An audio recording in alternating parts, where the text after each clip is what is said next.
Modern Western civilization stands on the twin plinths of science and technology. Taken together, these two interrelated domains reassure us that the 19th century story of never-ending progress remains intact. Without them, the arguments that we are undergoing cultural decay, ranging from the collapse of art and literature after 1945, to the soft totalitarianism of political correctness in media and academia to the sordid worlds of reality television and popular entertainment, would gather far more force. Liberals often assert that science and technology remain essentially healthy. Conservatives sometimes counter that these are false utopias. But the two sides of the culture wars silently agree that the accelerating development and application of the natural sciences continues apace. Yet during the Great Recession, which began in 2008 and has no end in sight, these great expectations have been supplemented by a desperate necessity. We need high-paying jobs to avoid thinking about how to compete with China and India for low-paying jobs. We need rapid growth to meet the wishful expectations of our retirement plans and our runaway welfare states. We need science and technology to dig us out of our deep economic and financial hole, even though most of us cannot separate science from superstition or technology from magic. In our hearts and minds, we know that desperate optimism will not save us. Progress is neither automatic nor mechanistic, it is rare. Indeed, the unique history of the West proves the exception to the rule that most human beings through the millennia have existed in a naturally brutal, unchanging, and impoverished state. But there is no law that the exceptional rise of the West must continue. So we could do worse than to inquire into the widely held opinion that America is on the wrong track, and has been for some time, to wonder whether progress is not doing as well as advertised, and perhaps to take exceptional measures to arrest and reverse any decline. The state of true science is the key to knowing whether something is truly rotten in the United States. But any such assessment encounters an immediate and almost insuperable challenge. Who can speak about the true health of the ever-expanding universe of human knowledge, given how complex, esoteric, and specialized the many scientific and technological fields have become? When any given field takes half a lifetime of study to master, who can compare and contrast and properly weight the rate of progress in nanotechnology and cryptography and superstring theory and 610 other disciplines? Indeed, how do we even know whether the so-called scientists are not just lawmakers and politicians in disguise, as some conservatives suspect in fields as disparate as climate change, evolutionary biology, and embryonic stem cell research, and as I have come to suspect in almost all fields? For now, let us acknowledge this measurement problem. I will return to it later. But not let it stop our inquiry into modernity before it has even begun. 2. When tracked against the admittedly lofty hopes of the 1950s and 1960s, technological progress has fallen short in many domains. Consider the most literal instance of non-acceleration. We are no longer moving faster. The centuries-long acceleration of travel speeds, from ever faster sailing ships in the 16th through 18th centuries, to the advent of ever faster railroads in the 19th century, and ever faster cars and airplanes in the 20th century, reversed with the decommissioning of the Concorde in 2003, to say nothing of the nightmarish delays caused by strikingly low-tech post-9/11 airport security systems. Today's advocates of space jets, lunar vacations, and the manned exploration of the solar system appear to hail from another planet. A faded 1964 popular science cover story, "Who'll Fly You at 2000 mph?" barely recalls the dreams of a bygone age. The official explanation for the slowdown in travel centers on the high cost of fuel, which points to the much larger failure in energy innovation. Real oil prices today exceed those of the Carter catastrophe of 1979-80. Nixon's 1974 call for full energy independence by 1980 has given way to Obama's 2011 call for one-third oil independence by 2020. Even before Fukushima, the nuclear industry and its 1954 promise of electrical energy too cheap to meter had long since been defeated by environmentalism and nuclear proliferation concerns. one cannot in good conscience encourage an undergraduate in 2011 to study nuclear engineering as a career. Clean tech has become a euphemism for energy too expensive to afford. And in Silicon Valley, it has also become an increasingly toxic term for near certain ways to lose money. Without dramatic breakthroughs, the alternative to more expensive oil may turn out to be not cleaner and much more expensive wind, algae, or solar, but rather less expensive and dirtier coal. Warren Buffett massively capitalized on both of these trends with his $44 billion investment, most made in late 2009, in BNSF Railway, making it the largest non-financial company in the Berkshire Hathaway portfolio. Understandably, the Oracle of Omaha proclaimed an all-in wager on the economic future of the United States and downplayed any doubts he might have harbored. For present purposes, it suffices to note that 40% of railroad freight involves the transport of coal, and that railroads will do especially well if the travel and energy consumption patterns of the 21st century involve a regression to the past. In the past decade, the unresolved energy challenges of the 1970s have broadened into a more general commodity shock, which has been greater in magnitude than the price spikes of the two world wars, and has undone the price improvements of the previous century. In the case of agriculture, at least, technological famine may lead to real old-fashioned famine. The fading of the true green revolution, which increased grain yields by 126% from 1950 to 1980, but has improved them by only 47% in the years since, barely keeping pace with global population growth, has encouraged another, more highly publicized green revolution of a more political and less certain character. We may embellish the 2011 Arab Spring as the hopeful byproduct of the information age, but we should not downplay the primary role of runaway food prices and of the many desperate people who became more hungry than scared. While innovation in medicine and biotechnology has not stalled completely, here too signs of slowed progress and reduced expectations abound. In 1970, Congress promised victory over cancer in 6 years' time. 4 decades later, we may be 41 years closer, but victory remains elusive and appears much farther away. Today's politicians would find it much harder to persuade a more skeptical public to start a comparably serious war on Alzheimer's disease, even though nearly a third of America's 85-year-olds suffer from some form of dementia. The cruder measure of U.S. life expectancy continues to rise, but with some deceleration, from 67.1 years for men in 1970 to 71.8 years in 1990 to 75.6 years in 2010. Looking forward, we see far fewer blockbuster drugs in the pipeline, perhaps because of the intransigence of the FDA, perhaps because of the fecklessness of today's biological scientists, and perhaps because of the incredible complexity of human biology. In the next 3 years, the large pharmaceutical companies will lose approximately 1/3 of their current revenue stream as patents expire. So, in a perverse yet understandable response, they have begun the wholesale liquidation of the research departments that have borne so little fruit in the last decade and a half. 3. By default, computers have become the single great hope for the technological future. The speed-up in information technology contrasts dramatically with the slowdown everywhere else.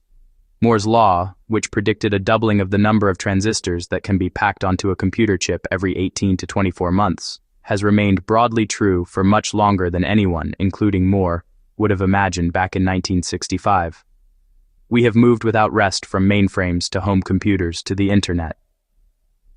Cell phones in 2011 contain more computing power than the entire Apollo space program in 1969. From the perspective of Palo Alto, a return to the party year of 1999 appears almost within reach. All that glitters seems to be golden. Thousands of new internet startups launch each year, and valuations of Web 2.0 businesses have surged, and not entirely without reason, as maybe 2 to 6 per year of these newly minted ventures will break into the billion-dollar-plus valuation zone within 5 years of their founding. In tandem with this new life for the new economy, Google has led a parallel move towards a near doubling of wages for the most talented computer engineers, all in just the last 3 years. Beyond the dollars, one must look no farther than the social network to see the ways in which Facebook and its 750 million users have captured the new zeitgeist.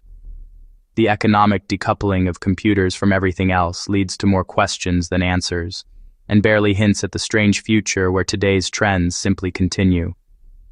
Would supercomputers become powerful engines for the miraculous creation of wholly new forms of economic value? Or would they simply become powerful weapons for reshuffling existing structures, for nature, red in tooth and claw? More simply, how does one measure the difference between progress and mere change? How much is there of each? 4. Let us now try to tackle this very thorny measurement problem from a very different angle.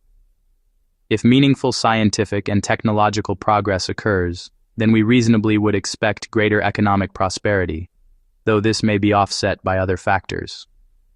And also in reverse, if economic gains, as measured by certain key indicators, have been limited or non-existent, then perhaps so has scientific and technological progress. Therefore, to the extent that economic growth is easier to quantify than scientific or technological progress, economic numbers will contain indirect but important clues to our larger investigation. The single most important economic development in recent times has been the broad stagnation of real wages and incomes since 1973, the year when oil prices quadrupled. To a first approximation, the progress in computers and the failure in energy appear to have roughly cancelled each other out. Like Alice in the Red Queen's race, we, and our computers, have been forced to run faster and faster to stay in the same place. Taken at face value, the economic numbers suggest that the notion of breathtaking and across-the-board progress is far from the mark. If one believes the economic data, then one must reject the optimism of the scientific establishment. Indeed, if one shares the widely held view that the U.S. government may have understated the true rate of inflation, perhaps by ignoring the runaway inflation in government itself, notably in education and health care, where much higher spending has yielded no improvement in the former and only modest improvement in the latter, then one may be inclined to take gold prices seriously and conclude that real incomes have fared even worse than the official data indicate.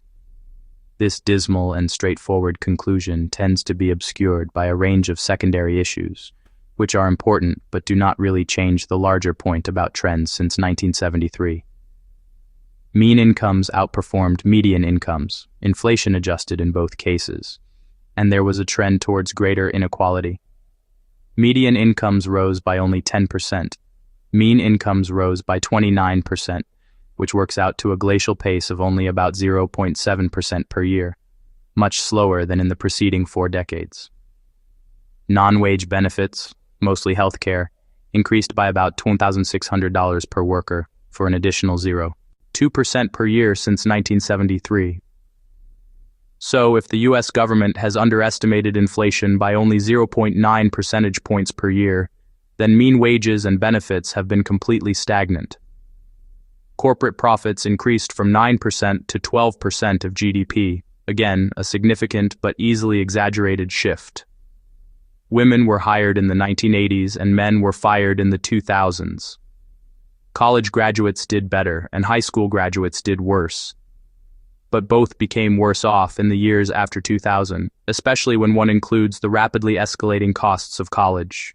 The era of globalization improved living standards by making labor and goods cheaper, but also hurt living standards through increased competition for limited resources. Free trade advocates tend to think that the first effect dominates the second. Economic progress may lag behind scientific and technological achievement, but 38 years seems like an awfully long time. The economic future looked very different in the 1960s. In his 1967 bestseller, The American Challenge, Jean-Jacques Servan-Schreiber argued that accelerating technological progress would widen the gap between the United States and the rest of the world, and that by 2000, the post-industrial societies will be, in this order, the United States, Japan, Canada, Sweden. That is all.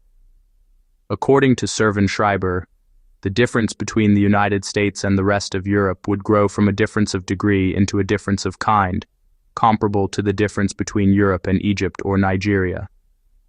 As a result of this steady divergence, Americans would face less pressure to compete. In 30 years, America will be a post-industrial society.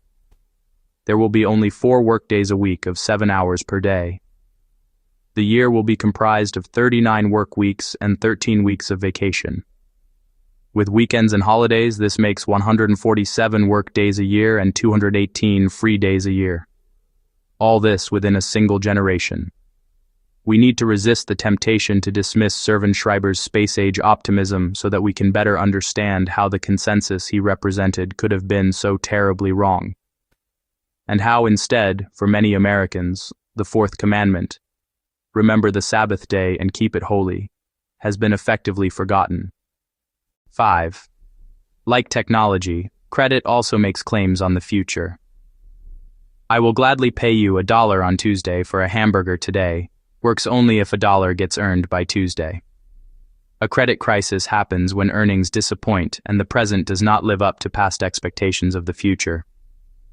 The current crisis of housing and financial leverage contains many hidden links to broader questions concerning long-term progress in science and technology. On one hand, the lack of easy progress makes leverage more dangerous, because when something goes wrong, macroeconomic growth cannot offer a salve. Time will not cure liquidity or solvency problems in a world where little grows or improves with time. On the other hand, the lack of easy progress also makes leverage far more tempting, as unleveraged real returns fall below the expectations of pension funds and other investors. This analysis suggests an explanation for the strange way the technology bubble of the 1990s gave rise to the real estate bubble of the 2000s. After betting heavily on technology growth that did not materialize, investors tried to achieve the needed double-digit returns through massive leverage in seemingly safe real estate investments. This did not work either, because a major reason for the bubble in real estate turned out to be the same as the reason for the bubble in technology, a mistaken but nearly universal background assumption about easy progress. Without fundamental gains in productivity, presumably driven by technology, real estate values could not go up forever. Leverage is not a substitute for scientific progress. 6. The technology slowdown threatens not just our financial markets, but the entire modern political order, which is predicated on easy and relentless growth. The give and take of Western democracies depends on the idea that we can craft political solutions that enable most people to win most of the time. But in a world without growth, we can expect a loser for every winner. Many will suspect that the winners are involved in some sort of racket, so we can expect an increasingly nasty edge to our politics.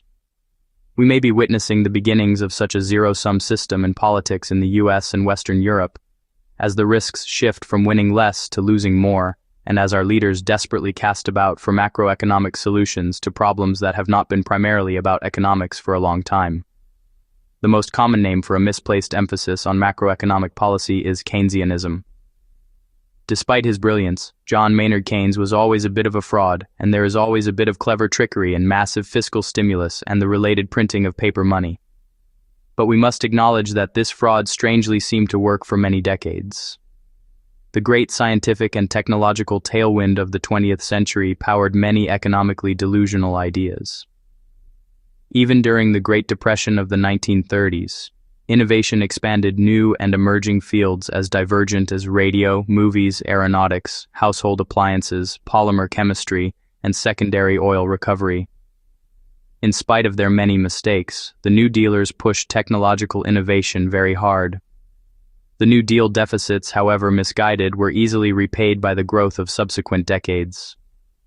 During the Great Recession of the 2010s, by contrast, our policy leaders narrowly debate fiscal and monetary questions with much greater erudition, but have adopted a cargo cult mentality with respect to the question of future innovation. As the years pass and the cargo fails to arrive, we eventually may doubt whether it will ever return. The age of monetary bubbles naturally ends in real austerity. On the political right, we are seeing a quiet shift from the optimism of Jack Kemp to the pessimism of Ron Paul, from supply-side economics to the Tea Party, and from the idea that we can combine tax cuts with more spending to the idea that money is either hard or fake. A mischievous person might even ask whether supply-side economics really was just a sort of code word for Keynesianism. For now, it suffices to acknowledge that lower marginal tax rates might not happen and would not substitute for the much-needed construction of hundreds of new nuclear reactors. 7. We have seen that even the simple question of whether a technology slowdown has occurred is far from straightforward. The critical question of why such a slowdown seems to have occurred is harder still, and we do not have the space to tackle it fully here. Let us end with the related question of what can now be done. Most narrowly, can our government restart the stalled innovation engine? The state can successfully push science. There is no sense denying it. The Manhattan Project and the Apollo program remind us of this possibility. Free markets may not fund as much basic research as needed. On the day after Hiroshima, the New York Times could with some reason pontificate about the superiority of centralized planning in matters scientific. End result, an invention, the nuclear bomb, was given to the world in 3 years, which it would have taken perhaps half a century to develop if we had to rely on prima donna research scientists who work alone. But in practice, we all sense that such gloating belongs to a very different time. Most of our political leaders are not engineers or scientists, and do not listen to engineers or scientists. Today, a letter from Einstein would get lost in the White House mailroom, and the Manhattan Project would not even get started. It certainly could never be completed in 3 years. I am not aware of a single political leader in the U.S., either Democrat or Republican, who would cut healthcare spending in order to free up money for biotechnology research, or more generally, who would make serious cuts to the welfare state in order to free up serious money for major engineering projects. Robert Moses, the great builder of New York City in the 1950s and 1960s, or Oscar Niemeyer, the great architect of Brasilia, belonged to a past when people still had concrete ideas about the future. Voters today prefer Victorian houses. Science fiction has collapsed as a literary genre. Men reached the moon in July 1969, and Woodstock began 3 weeks later. With the benefit of hindsight, we can see that this was when the hippies took over the country, and when the true cultural war over progress was lost. Today's aged hippies no longer understand that there is a difference between the election of a black president and the creation of cheap solar energy. In their minds, the movement towards greater civil rights parallels general progress everywhere. Because of these ideological conflations and commitments, the 1960s progressive left cannot ask whether things actually might be getting worse. I wonder whether the endless fake cultural wars around identity politics are the main reason we have been able to ignore the tech slowdown for so long. However that may be, after 40 years of wandering, it is not easy to find a path back to the future. If there is to be a future, we would do well to reflect about it more. The first and the hardest step is to see that we now find ourselves in a desert, and not in an enchanted forest.